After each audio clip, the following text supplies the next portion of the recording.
Single Moms by Choice. Single Moms. Thank you for showing your support of this channel. Please stop by and check out our blog and sign up for opportunities for cash and other prizes as more women choose to have children on their own. Whether by fertility treatment, adoption, in vitro fertilization, or other methods, becoming a single mom by choice is becoming more popular.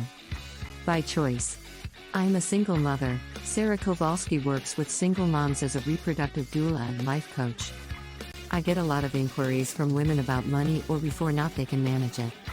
She says, I also get queries about how they plan to select a sperm donor, which may be a difficult decision.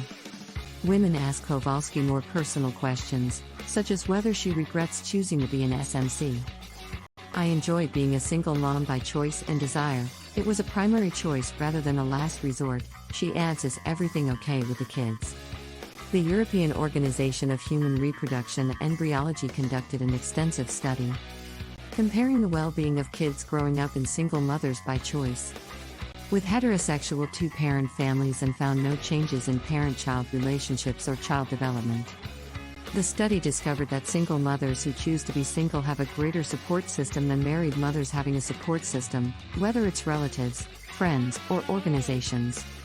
Having a village to help you raise your kids is so essential, says Jane Matz, a psychologist in New York City and the pioneer of Single Mothers by Choice, an organization that provides support to single women who are contemplating or have chosen to parent alone. When Matz has become a single mother in the mid-1980s, she looked out for other single mothers in the city and started a support group. There are now over 60 local chapters of Single Mothers by Choice all around the world. We frequently hear about the challenges of being a single mother, a lack of physical assistance, stretched finances, and the fear of not being quite enough for our children. While such concerns are valid, there is a lot of good that really can come from adopting this road. You're not alone. If you're bringing up kids on your own, families with only one parent are more numerous than ever. Learn how to deal with some of the unique obstacles faced by single parents and what you'll do to raise a joyful, healthy child. Single Moms by Choice. Issues of common child parenting may be challenging in any situation. The stakes are bigger when you don't have a partner. Being a single parent, you may be responsible for all elements of childcare daily. Being a single mother can add to your stress, exhaustion, and pressure. Behavioral issues may emerge if you are too fatigued or distracted to be supportive and loving or consistently punish your child. Single-parent families also have poorer salaries and fewer healthcare options. Trying to juggle work and childcare may be both financially and socially draining. You might be concerned about your child's absence of a male parental role model. Beneficial strategies to help your single-parent family cope with stress. Try the following. Express your affection. Always remember to compliment your youngster.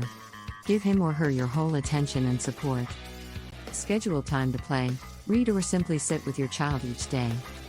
Establish a routine structure such as set meal times and bedtimes. Gives your youngster a sense of predictability. Look for good childcare. Look for a trained caregiver capable of providing stimulus in a safe atmosphere if you require frequent childcare. Do not rely solely on an older child to look after your children.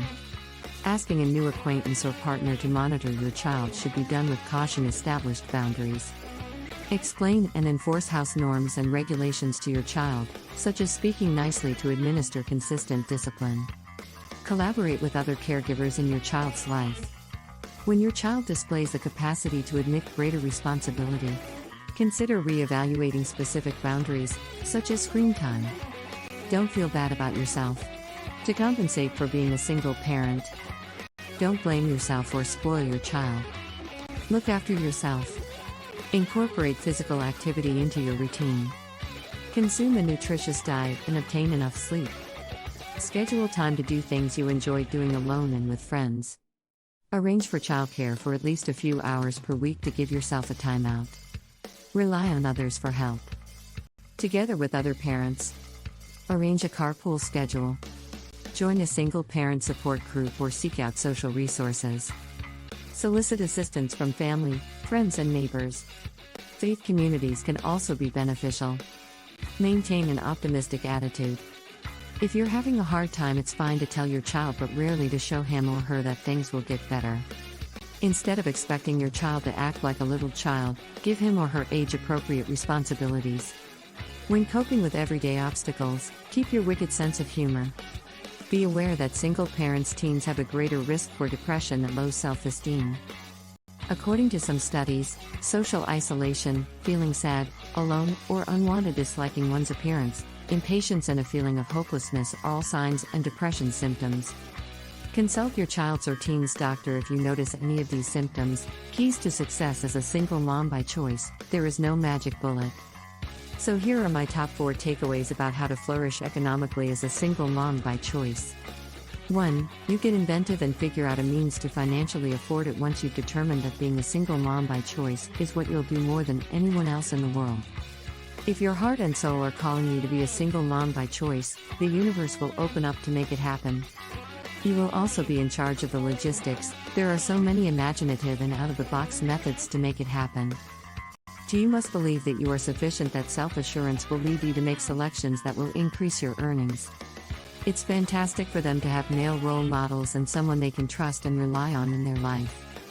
But going into parenthood with the mindset of this is second best, or I don't think I can provide everything my child requires, is a recipe for disaster. This isn't the case. When you look at single mothers who choose to be single mothers and children who grow up in homes with single mothers, they're doing well. You know, they're doing even wonderful. So the first mentality adjustment is from "I'm not sure if this is the proper thing to do."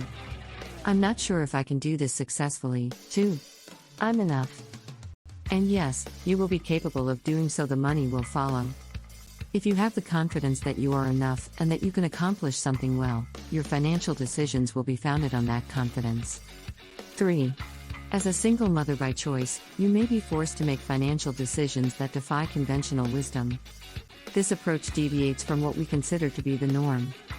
So every financial advisor or counselor will encourage you to live on as little as possible while saving as much as possible. Invest sooner and often because your money will grow with time in the market. Also get the most of your tax advantages by maxing out your IRAs and 401k. All of this is excellent advice. However, if you're a single mom on a different road, and you genuinely want to spend additional time with children, you might have to give up a few of those things for a period. So maybe you're not going to have to shell out your IRA or 401k and your salary has decreased slightly. So that you may spend those years together, since they're priceless, and you'll never get it back. And while you're creating your relationship with the child, I'm not suggesting you become a stay-at-home parent unless you can find out how to do. So that flexibility may encourage you to disregard financial advisor advice. You have to go outside the box. And often not follow the most common financial advice, for your ingenuity is the only limit to the answers you can come up with. Being a single mom by choice forces most of us to think out of the box. Come up with innovative solutions and have contingency plans. You can typically make things work if you're inventive and prepared to be scrappy. There's always a method to do anything if you can think beyond the box. If this is what they let and she says, you may need to practice asking for help and putting your backup plans into action. But if you can let go of your preconceived notions and get creative, you'll almost certainly find a solution. Ladies, we hope this information is valuable, and please hit the like button and comment. Let us know what you need. Ladies, we are here for you. Thank you.